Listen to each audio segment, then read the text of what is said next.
টাকার ব্যাগ নিতে কালো টি শার্ট পরা যে ছেলেটা ছিল সেটা ছিলাম আমি। ওয়েস্টিনের নিচে সাদা সিএফ মোটর বাইকে হেলমেট লাগানো অবস্থায় আমার সাথে কথা বলতেছিলেন একজন উপদেষ্টা। সেই উপদেষ্টা ছিলেন আসিফ মাহমুদ সজীব ভুইয়া।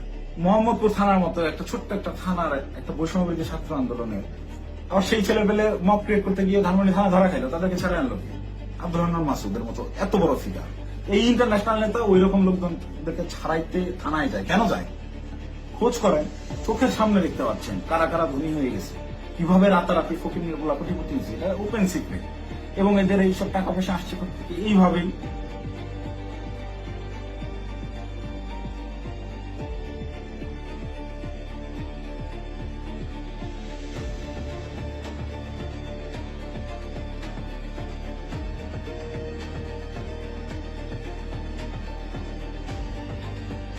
আসসালামু আলাইকুম, আমি জানে আলম অপু। সম্প্রতি গুলশানে বরিশালের এই যে নারী এমপির বাসায় চাঁদাবাজির যে ঘটনার ভিডিও ফুটেজ ভাইরাল হয়েছে, যে সিসিটিভি ফুটেজটা আপনারা দেখছেন, ওখানে টাকার ব্যাগ নিতে কালো টি শার্ট পরা যে ছেলেটা ছিল সেটা ছিলাম আমি।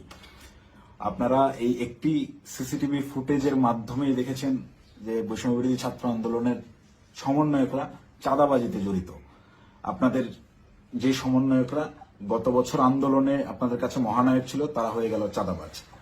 কিন্তু আমার কিছু প্রশ্ন আছে। আপনারা কি জানেন যে এই যে টাকা নেওয়ার যে ফুটেজটা, এটা সকাল 9টা থেকে 10টার ভিতরকার সময়ের মধ্যে, তার ঠিক কয়েক ঘন্টা আগে ভোর 5টার সময় ওই জোনের ডিসি ওসি সবাইকে অবগত করে একদম অফিসিয়াল প্রসেসে আইনিভাবে আইন শৃঙ্খলা বাহিনী অর্থাৎ পুলিশ বাহিনীকে সাথে করে নিয়ে স্বামীর সেই বাসায় আমরা অভিযান চালাই।